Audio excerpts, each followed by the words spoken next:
just like to welcome you to this installment of Decarb Debrief. I'm Wendy Placco, and I'm the Sustainability Program Manager here at RMF. And I have been really excited to bring this series to the RMF team so that we're learning about all of the cool things going on between our various groups that are all contributing to this kind of decarbonization work.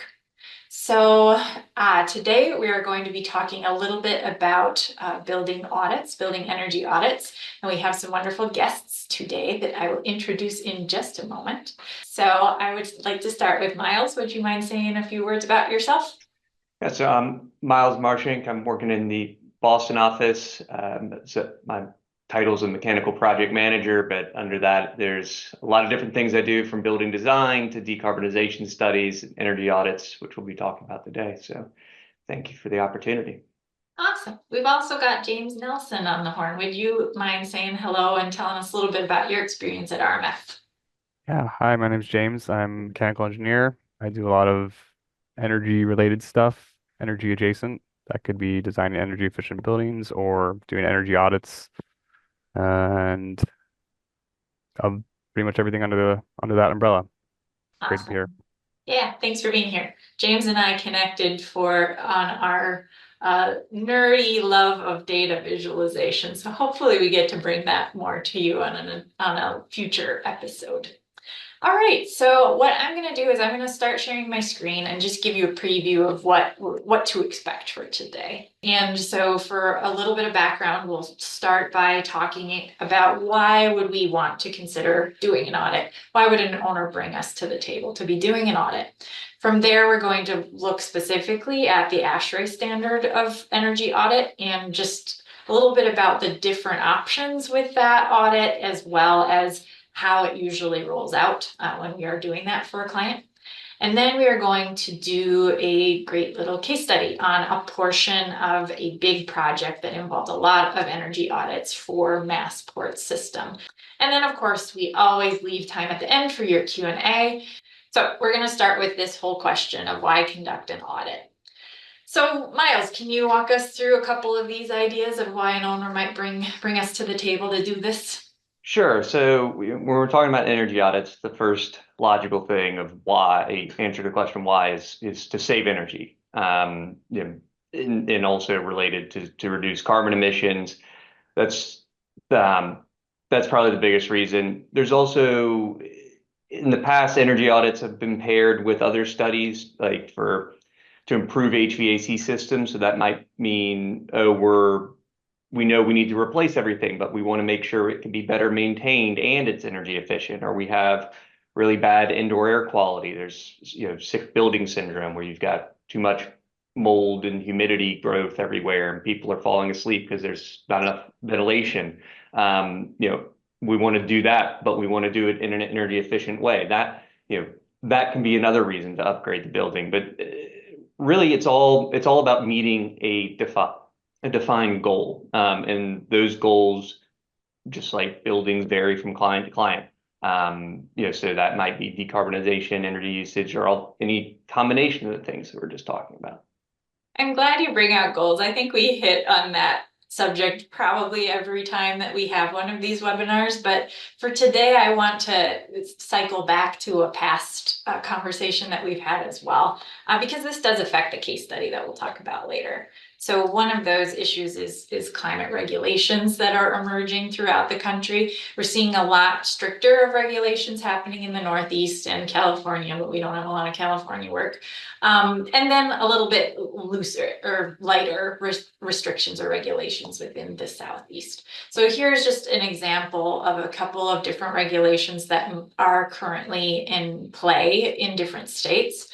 But the case study that we're talking about today, the Massport system, happens to be located in Boston and the Cambridge area. They share this kind of regulation called BERDO or BUDO between the two cities. And those specifically have more strict regulations. A lot of times what we see in a state tends to be, if something is state funded, there are restrictions on the amount of emissions a building can have. But in the case of Berto Budo, it's anything over a specific size. So anything over a certain amount of square footage needs to be working on reducing their carbon. And if they don't, there's penalties of the amount of carbon that they are over emitting in those particular areas. So part of what we'll get to later with Massport is if they don't look into how to reduce their carbon, they're looking at, business as usual suddenly costing way more because of those carbon taxes that could happen. So I just wanted to revisit that as an idea that is especially important for today's conversation, but climate goals and carbon reduction goals are really vary from entity to entity. So with that, let's talk a little bit about the ASHRAE audit and some of the details about that. So Miles, can you tell me a little bit about the ASHRAE standard that we use? Yeah, so prior to the creation of this standard, which is ASHRAE Standard 211, which is on the H drive, if anybody needs something to fall asleep to, energy audits could be any number of things. It could be, there wasn't a defined structure. So that can mean, your local spray foam insulator could do an energy audit on your house and be like, oh yeah, you could save some money by paying me. This standard has really given a defined set of criteria for an energy audit. So owners reference this standard because it's a way, especially when you're talking in the world of RFPs and proposals, it's a way to ask for something and understand what you're going to get.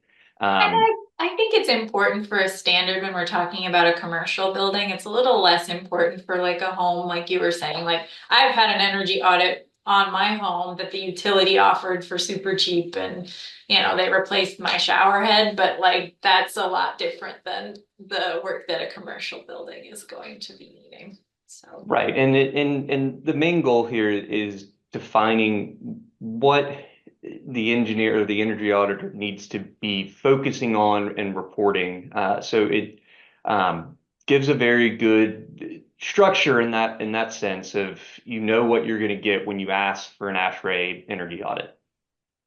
Yeah, I think that's really important. And so, yes, as Miles said, you can check it out on standards on the server if you want to pour through this thing. But let's dive a little deeper into what some of the requirements are. So I like this graphic in the sense that it tells you a little bit about the different levels. Can you walk us through this a bit? Yeah, so there in the 211 standard, there's 3 levels of energy audits. The graphic that we have here is sort of relating the area of the triangle is how much effort and information is going to be contained in each audit. So level 1 is really quick, basic, high level, very subjective. Level 2 is really when we start to get into more putting actual numbers to things. Level 3 is just going the next, it's going the next level. It's going more in depth, making the data better quality, having more verification and accountability. Yeah, and it's interesting too, because like the pyramid can be interpreted a few ways of like building blocks to getting to a pinnacle or something like that. But in this case, I like to think of it as level 1 is scratching the surface. And I think more of an iceberg, really. Yes, exactly. An iceberg, or I love what you said too about the area, like the area that is shows the amount of work that goes into it for sure. So let's dive into that a little bit deeper. I love that you talked about level 1 as being kind of subjective. Can you describe what that process is like a little bit?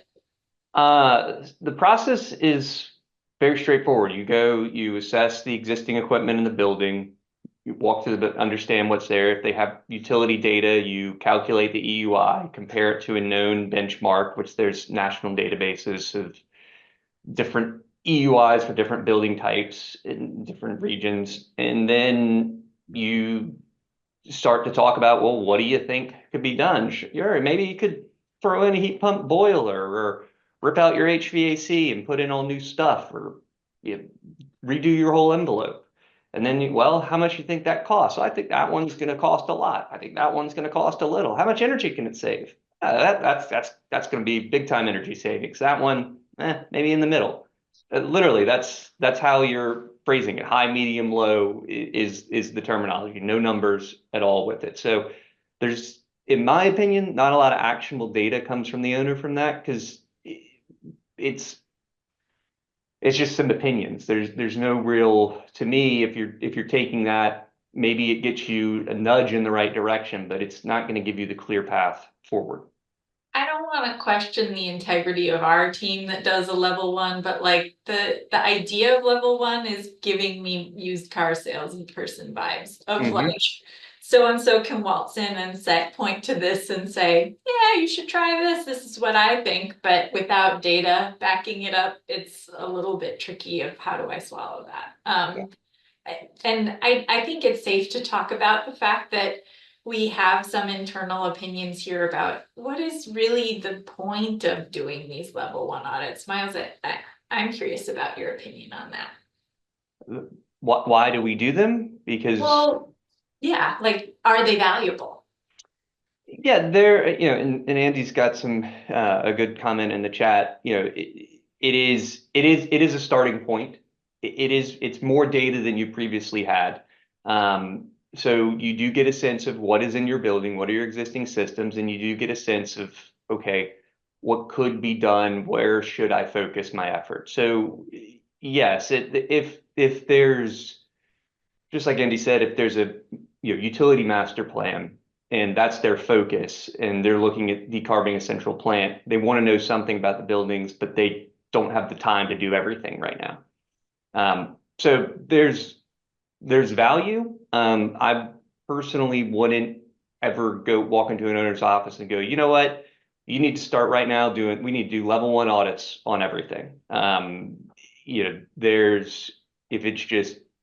If you're trying to get actionable data on the buildings, you really need to go up to a level 2 or possibly 3. But we can talk a little more about.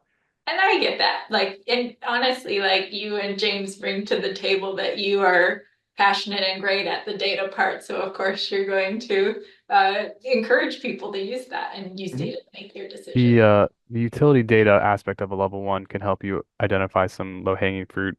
If you have some extraneous or some spikes in your heating data in the middle of summer, for instance, I've seen that come out of a level 1. Maybe if your baseline electricity use is 20 kilowatts all the time, that could come out of a level 1.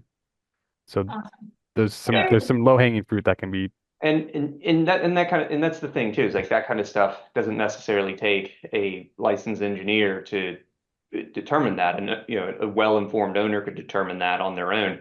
But yes, the value is that you're getting data in one place and starting to look at it, which for a lot of owners is a big effort, depending on just where they are in their decarb process. So yeah. Great. Well, let's move on to this idea of level 2 and what more is done and what kind of data is collected. Can you walk us through this? Yeah, so the level 2 builds off of the level 1, and this is really when we start to get in, like I said before, we got to put numbers to everything now. So we're no longer saying, oh, I think it's going to cost a lot or it's going to cost a little. We have to do cost estimates for each EEM that we propose. So if we say, hey, you're going to put in a heat pump boiler, we need to attach a dollar value to that. And also we need to attach a dollar value to how much energy cost savings will there be. So the best way to do that is with an energy model. The standard doesn't 100% mandate an energy model like we would do with IESVE. There are some other firms that can do these things with spreadsheets, like ESCOs are a great example of how they've done 1 million of DAV setback control replacements, and they know that it's X amount of energy used for building type, and that's something we tend to do. We do the energy models because we want to do the more complex systems. We want to find the best solution possible. but yes, so we're doing an energy model, and we've got to put some very simple financial analysis with that, which is simple payback. So it's not what's, projecting future cash flows to determine, all that financial stuff. It's what's the EEM cost, divide that by the savings. That gives you a number that should be energy savings per year. That should give you the number of years for payback. Very, very basic on the financial side, but you need the model, you need hard data, you need numbers and facts. Yeah, and one thing I also really like from the distinguishing between level 1 and 2 is that 2 involves a more in-depth conditions assessment in terms of like how old is the thing that's in there that we might replace. And I love that we are thinking about that as a team, not only because like, of course, you don't want to go to an owner and say you should pull out your boiler that is less than 10 years old, but also because there is that idea of embodied carbon that we've talked about in past sessions of like, there is a carbon increase by throwing away a perfectly usable piece of equipment and installing a new one, just like it would be more embodied carbon if we wanted to tear down every building and rebuild new buildings to be more efficient. So I think that's really interesting. Yeah, and that level of analysis is more geared to the level 3, which the level 3 does mandate a more detailed life cycle cost analysis. So you are looking at, including maintenance costs and future cash flows and all of those things. It's also looking at a risk assessment. So what are are you mitigating any risk of code or whatever the owner defines as their risk? So, but in all of these cases, there isn't a necessary mandate to look at things like embodied carbon or the useful life of equipment. Right. It's certainly, it's certainly something that we can report on, but again, from an owner's standpoint, if they don't ask for that, they're not going to get it. As under the scope of the standard. So Great. Cool. Anything else that you want to talk about with a level 3, or shall we move on to phases? no, I think we've kind of covered it. I think we can... Perfect. All right, so next I want to just explore like how does this process work when we are approaching an audit? Yeah, so for everybody that was on the DCAR debrief last time, this process is going to seem very familiar. We've got to gather our data, create our existing conditions model, compare that to the existing utility data when it's available, look at all the systems, figure out how it's all controlled. All of that goes into our energy model. So it is still that huge, huge, huge volume of data, getting it, organizing it, and modeling it. Once we've done that, then we start to identify, okay, where are the opportunities here? And James will kind of talk a little bit more about that process in depth when we get into the case study. But really just what options do we want to pursue? What makes sense for this building and this owner and all of those different things. So once we identify the EMs that we want to do, then we actually create them, simulate them, do the cost estimates, and look at all the numbers. And from that, we've got to decide, okay, maybe we went into it thinking, hey, this is going to be great. We're going to find huge energy savings, but maybe the payback's not that great, or it just, for whatever reason, in this type of building, that type of system doesn't yield as good a results as we saw in the previous audit we did. So all of that has to be considered and looked at.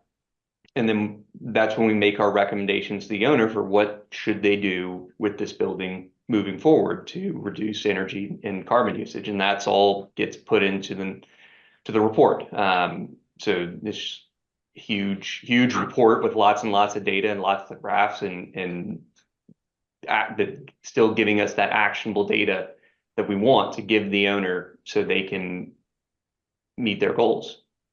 Awesome. Cool. Makes sense to me. All right, I think it's time to dive into this Massport case study. You all ready? Yeah, Ready? Here? let's do it. Awesome. So first, we just want to tell a little bit about this MICA program, which is Massport Infrastructure Conditions Assessment. And it involved a lot of different things, and we're going to talk about the audit part of it. Would you mind giving a little bit more background on that? Yeah, so MICA stands for Massport Infrastructure Condition Assessment, and they also had the BICA part of it, which was Buildings Infrastructure Condition Assessment. And this involved a lot of different firms coming together to do surveys on every single element of the building, architectural surveys, life safety, fire protection, MEP, MEP, civil, structural, everything under the sun of where they are in with all of their existing buildings, which Massport, for those of y'all that aren't familiar with it, they operate the Boston Logan Airport, the ports, all of that, and they have a couple other smaller things of that nature throughout the state. So it's a big organization, lots of buildings, lots of different things going on. I think it was 3.2 million square feet of space that was assessed. Very good. Cool. Yeah. So big scope of work, a lot of different people in play, a lot of different hands in the pie, as it were. But we're going to look more closely at Terminal E of Logan Airport. I think that one thing I wanted to offer to the group is, okay, so what is the outcome of one of these audits? And in this case, we did a level 2 audit of Terminal E, and the ultimate deliverable is a long report with all of these things, but you'll give some wonderful highlights of those things because we don't have time to pour through all of the pages today. So let's dive into that a little bit. On the P drive, if anyone wants the location of that. Yeah, check it out. Give us So the yeah, background on this. Terminal E is a massive building. On the left, you can see the aerial of that. It's pretty much everything with a white roof. And then there's a walkway that goes to some garages that we also modeled. And on the right, you can see in the pink, there's what are called adjacent buildings in IESVE. So that could be the pier that's attached to it. And then there's kind of an arm that goes down to the right. That is Terminal C, Pier A. That is part of Terminal C's audit. So we focus primarily on everything that is called Terminal C, L019. And it's a massive building. It's close to 1 million square feet.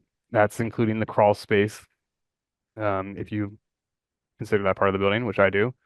And it's got over 40 air handling units ranging from the late 1960s when the terminal was first constructed to the 2020s and their ongoing air handling unit replacement. It receives approximately over 4,000 visitors per day. That's people who pass through TSA and get on a plane.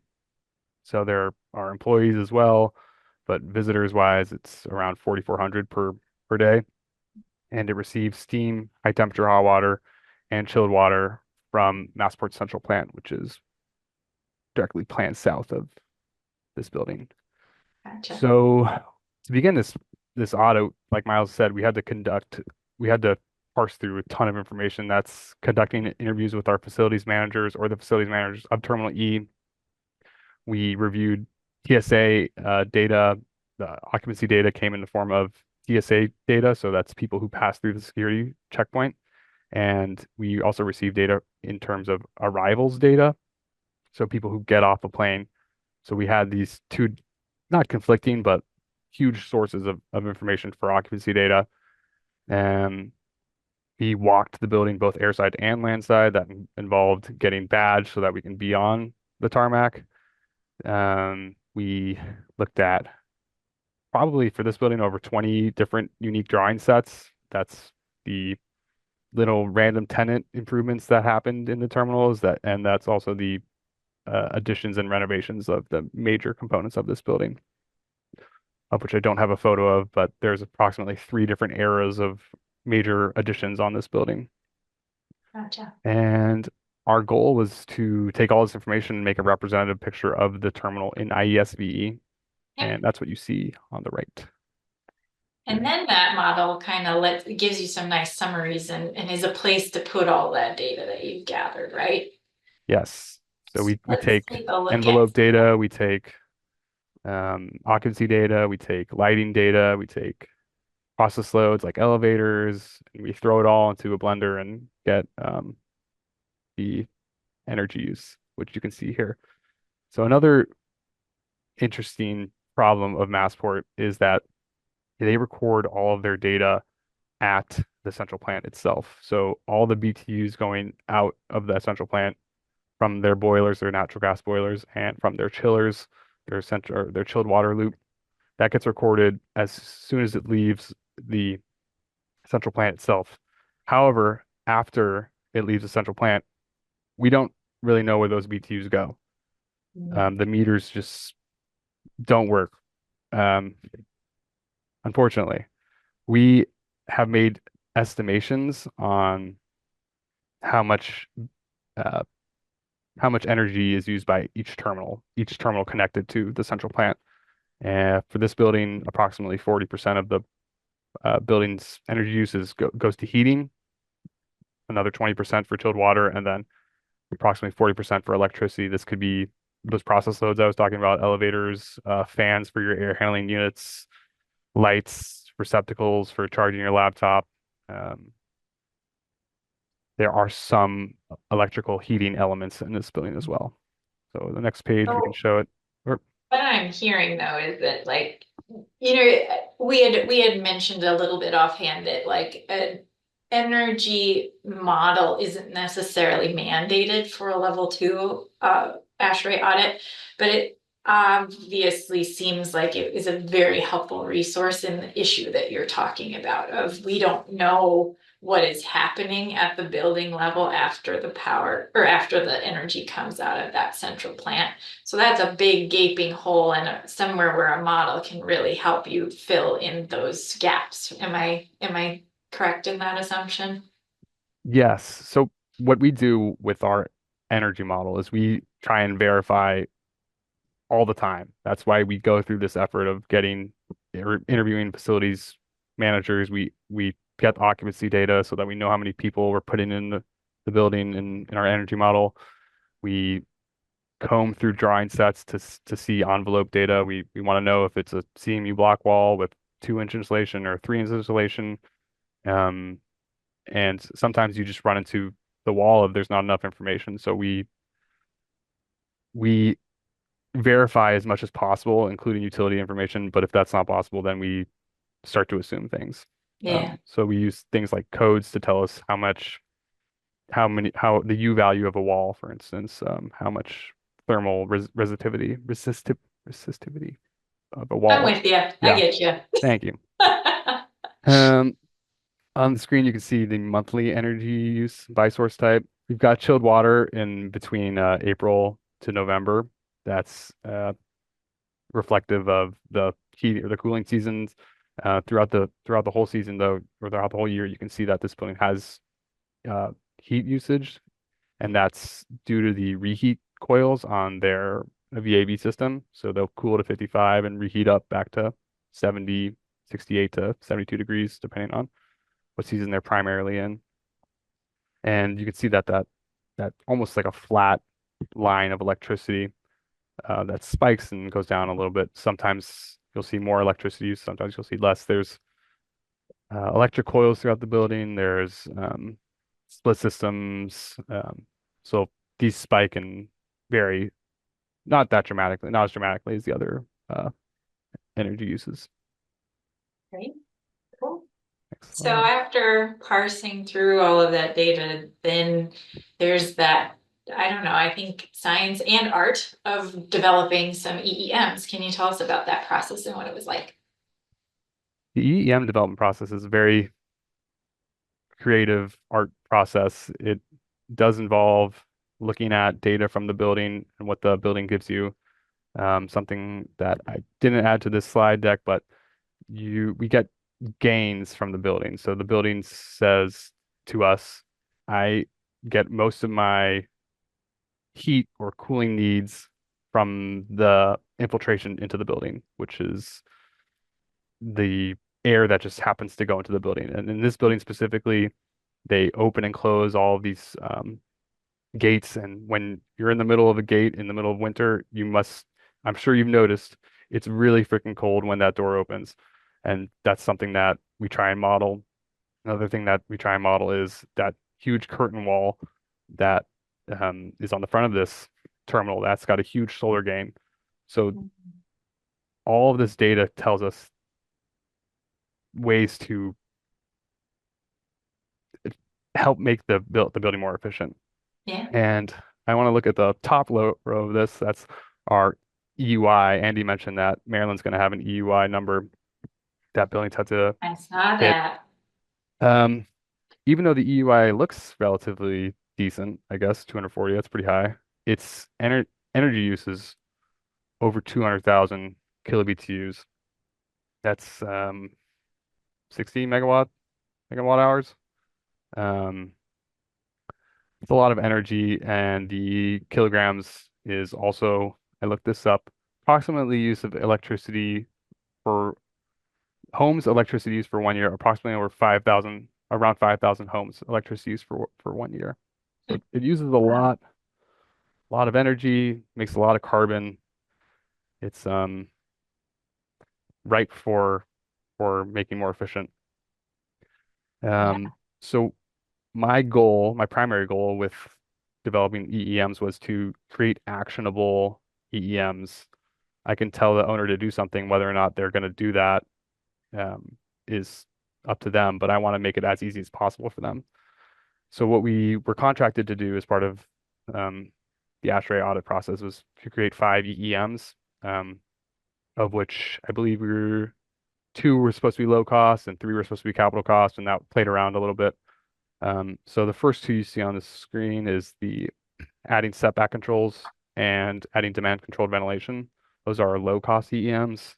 And the three you'll see after that, replacing existing windows with electrochromic windows, triple pane, uh, continuing their uh, air handling unit replacement. And then EEM5 is replacing all of their air handling units with high efficiency air handling units, replacing their source equipment with a decentralized source equipment, changing their hot water to a heat pump, heat recovery chiller, and then also adding setback controls and demand control ventilation. So EEM5 wraps them all up into one.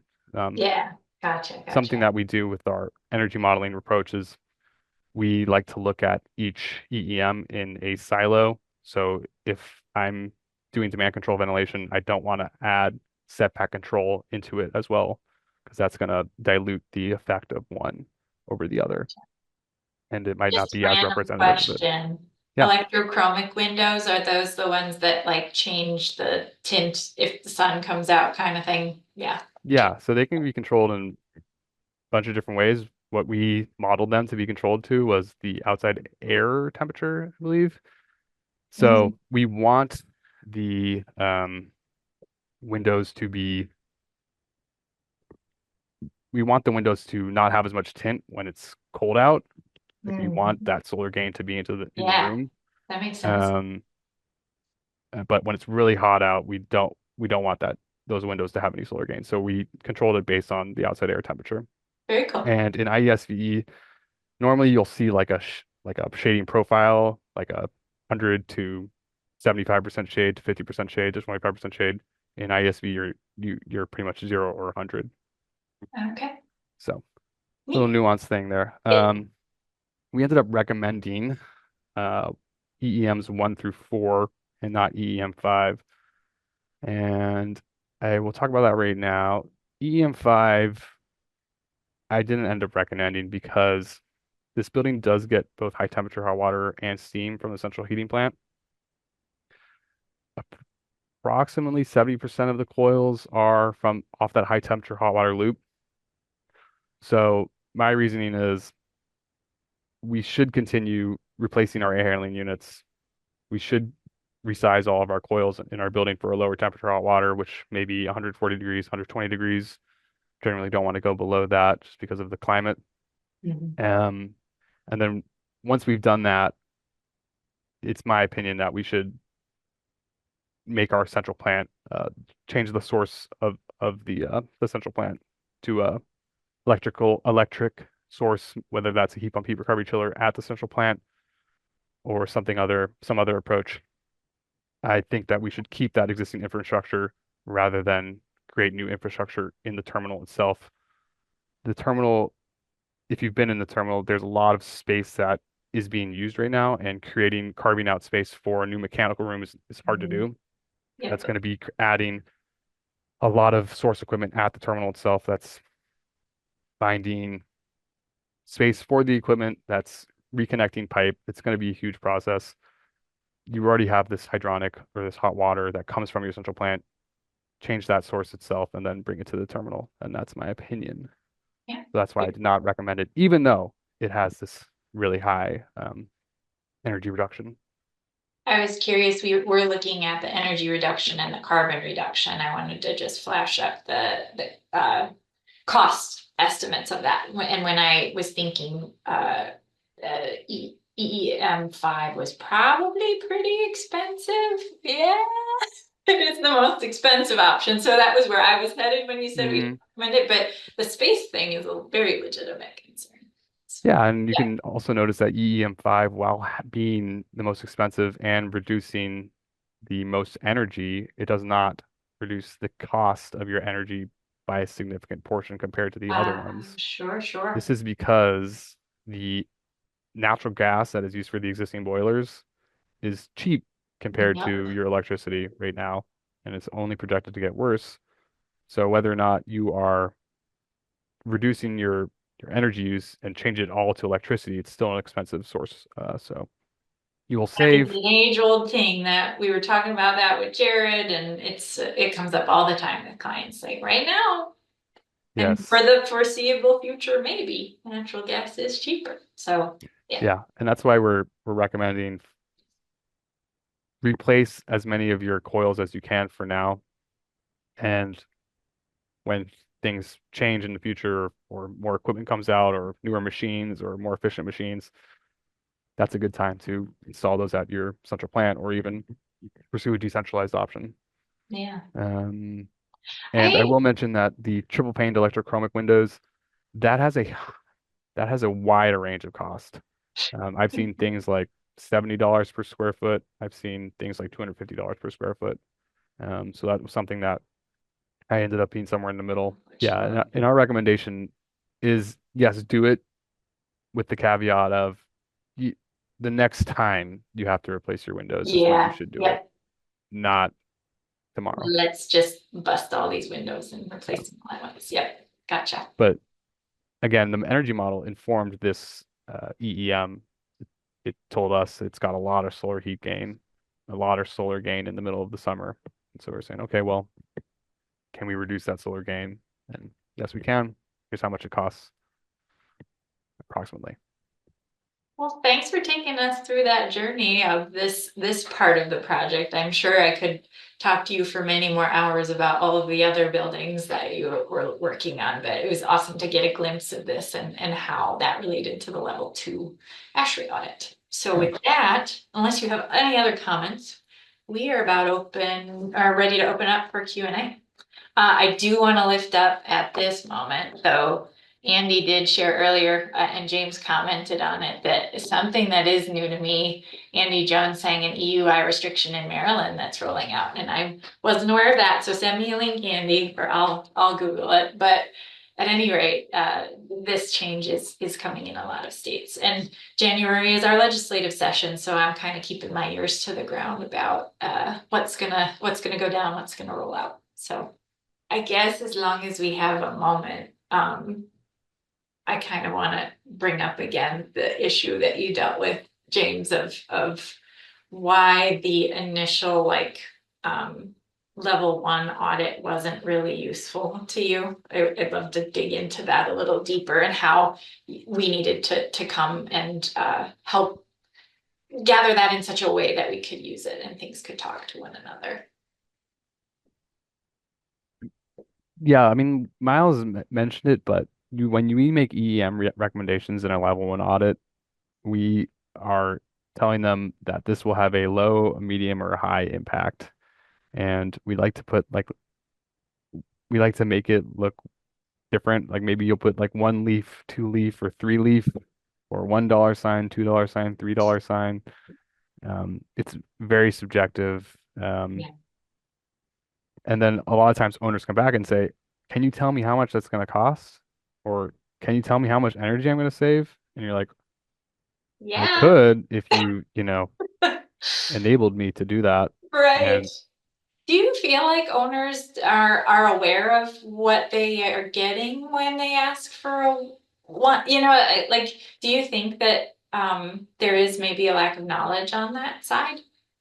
I think Miles kind of said at the beginning, but everyone knows the ASHRAE name, or most Mhm. people in this business, the business of managing a facility, know that name. Yeah. So they've heard the term ASHRAE Energy Audit. Um, yeah, yeah. So they know they've heard the term, and they've heard their peers getting an ASHRAE Energy Audit. And I think that it sounds like a great idea. Hey, let's do an energy audit on all our buildings, and then we Mhm. can take that data and do something with it. Yeah. From my experience, it ends up being like a ton of data. And even if you do get actionable things for each and every one of your buildings that you do an audit from, sometimes the data is just so overwhelming that you really need a headstrong person at the front to make a plan for implementation, whether it's replace all the lighting fixtures across my whole campus. That's an easy low-hanging fruit. Um, it could be change all my pumps from constant volume to variable volume. That's another one we've done with level one audits. Yeah, and to add to that too, I mean, I think there is a place for them in, because doing level two audits for 300 buildings takes a considerable amount of time and Yeah. resources. Mhm. Um, there's a better way, if for a college campus, a lot of college campuses will renovate, an entire area at one time. So they might have 6 or 8 dorm buildings that are almost cookie cutter uh, of each other. And for some owners, it's, hey, let's do a level two audit of this one building and do level ones of the other ones that are identical. And then, okay, you can now use this as a gross square foot model, and that gets you something better. And you still get the advantage of the little things that you'll find just from walking through the building. Like, hey, all of your, like, I remember when we did one, actually it was a level two audit, James, but it was for like a parking garage at Massport. Found out that their snow melt system, they just turn it on in November and leave it on until April. So, and there's definitely not snow on the ground that long. So, little things like that where it's like, hey, you're just dumping energy to the outside. That has value to find for the owner. It's just, again, where are they in their process? Because at some point you do need the cost data. You do need to know it just, even if it's very high level, which I think it's also important to say that, the this is not cost estimates based off of design documents. I mean, this is us using things from RS means, square foot models from similar projects, to get a ballpark estimate. And the owners know that, but it's something to get them in the right direction so they can start prioritize and figuring out how are they going to pay for all this. Okay, we've got Joe who's raised his hand. I'm going to allow you to talk and ask your question if you'd like, Joe. But while you're finding your unmute button, I want to lift up a couple comments that Andy made in the chat.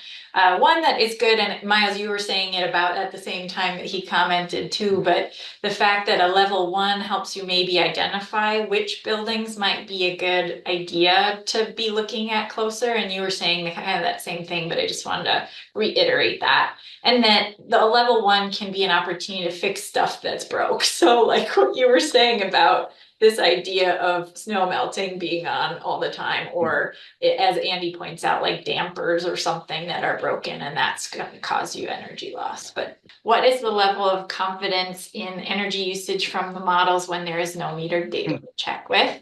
Do the owners want meter data before taking the recommendations? Um, the level of confidence is well,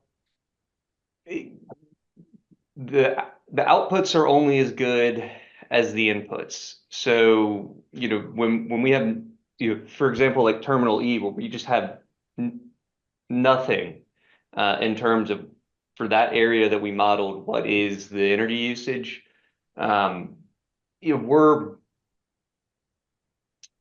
I'm not going to throw a percentage at it, but I'd say we're medium high confidence. Because again, there's a limited scope in these studies. So, and two, with these buildings, I mean, they're actively replacing stuff as we go. So we know that I always like, when I'm explaining to owners, I always use the analogy of like, we're trying to go on a vacation, and, we know the address of the hotel where we need to be, and we know where we're starting. The energy audit at this stage for Massport specifically, it's not going to get them to the same, it's not going to get them to the same city. It might get them to the right county, but we're not going to get all the way to the address. So it's getting you closer, but there's still more work that has to be done after this, because there is a iterative process of this, assess, evaluate, figure out your path, dig a little deeper, just keep going. One thing that I can offer as well, from what I've seen from our master planning team and their process of trying to plug in holes when we have it in meter data, is there are conversations with the owner of like, hey, we noted this weird anomaly, is that legit? And sometimes that's from actual meter data. But I imagine you do a similar thing, Miles, of saying like, what do you think of this? Does that sound right for this time of year? Do you have that back and forth with a client? Well, if there's something to compare it to, Yeah. yes. And like you're saying too, there's the question of, how good is the data that you're getting? I mean, if it's BAS data, and it's the owner's own meters, that they can have huge problems. That they have huge holes in the data, or it might be slightly just meters defective and it's just slightly off. It's not reporting correctly. Yeah. I mean, we've seen all of that. Also too, kind of going to Ben's second part of his question, which is, do the owners want us to meter the data before taking the recommendations? I think yes, they would, but there is the time constraint too, because we're just waiting for data. I mean, there's no other way to manufacture it than to install the meter and wait. And that too, given their goals, that's sometimes not an option. So it is something where if it's identified, we recommend to the owner, hey, you really need to. And that is part of our energy audit too. We have a whole recommendation on meters that need to be installed. We have different process loads, things that would help evaluate the energy model for that building. And we certainly say, yes, you should install these meters. You should come back to this and evaluate it, because at least you'll know if, hey, if our model was showing 30% less energy usage than your building, well, then that's great. That only means you have more savings, to come from this from doing the things we recommended. So one other thing I want to lift up too is in the last episode in January, the project that you shared about that we modeled for UVM, that owner wanted to implement a metering program, so you actually put your model on hold before you did the rest of the study. So just to offer to Ben, if you didn't watch that one, like you could go back and hear about that, but that was a use case where the owner didn't wait to accept the recommendations. They waited to continue the study before they had. Right. And in that case too, that was, I think that, I don't want to say it caused problems, but it made things a lot more difficult than they should have been.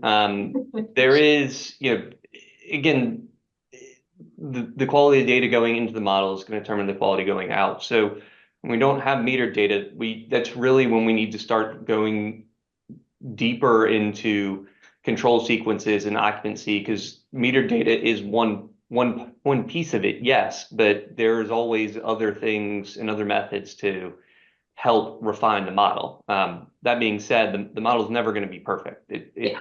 It's never, it's not going to line up BTU for BTU with the any data that they have, but it's getting that. When we do have the data, it's good because it gives us a much higher level of confidence that the model is accurate to real life. So. Awesome. Joe, did you figure out your microphone perhaps? Yes, I did. Can you hear me now? Woohoo! Yes. All right. My question was, while conducting your audit, is there like two reports that would be considered like with your as-built information coming in by your as found? Because during sometimes when along the way there's different things that are installed throughout the years, and it's quite the footprint is definitely different than what you initially had. So I know at the beginning you have your testing, your adjusting, and your balancing it, all your tab stuff. But then again, you put that on top of what your year's worth of data is from your metering. So would there be like two different reports that you would You're give to? saying like this is how the building should perform as designed versus this is what it's showing, this is what your meter data is. Right. That's interesting. That's an interesting question. Yeah. I'd say the biggest time that we run into that is, facilities guys love to shut that outdoor air damper. Man, do they love to stop ventilation in the building. And that's a huge problem because we know that when we go back, with a new system, we've got to provide code compliant ventilation if we're making any adjustment to the HVAC system. So in the question of if there are two different reports, no. Under the terms of the ASHRAE energy audit, you are basically, what you present in there is what is currently in the building today. So there's, if it's a specific deficiency, like something has been changed or repaired in a way that doesn't meet code, then that's something we want to note. And then especially in the case of ventilation, we've done some where we'll be like, okay, you don't have code compliant ventilation. This is, if you started operating your building with your systems with code compliant ventilation, this is your EUI that you should be sticking to. And then that is then the basis for comparisons all the way through. So I would say if there's a significant difference in what you see, like if you're supplying 100% outside air and you're supposed to be supplying 30%, that would be worth, in my opinion, that'd be worth modeling, seeing like where you can get that savings from. Are you saying you're saying the other way when there's just excessive energy usage? Yeah, I mean, normally the way your building's designed is designed for a certain way. If they've fallen out of that in the opposite direction, which is more energy usage, you can say, if you stick to this, and that's the cool part about these energy audits is you can go in so many different directions. Yeah, and I think it's such an interesting idea of like, I think we were talking last time, Miles, about how different designs had different controls that were never really implemented for UVM's project, and to think about like modeling what it would look like if you actually fixed your controls to work like they were designed to. That's a really interesting idea to me. One of the things I saw in Terminal E is the facilities guy said, we don't have an economizers, we don't have DCV. And you go and you look at the design documents, and like half of the air handlers are designed with command control ventilation and economizers. So what is the disconnect between the facilities guy and the design documents, and what are the air handlers actually doing? Unfortunately, this is where our lack of information steps back in. So we have to make assumptions. We have that type of thing. Great question, Joe. Well, I see that we are at the hour, but I want to just say a big thanks to James and Miles for all their work on this presentation. I think that building energy audits are fascinating, and their connection with models. So I was really glad we were able to kind of do deep dives on both parts of that. But really appreciate all of your insights today and sharing with the team. So, all right. Thank you, Thank Wendy. you, Wendy. Appreciate the Thank you. Thanks for the opportunity. question, Joe. All right. Have a great day, everybody. Take care. Yeah.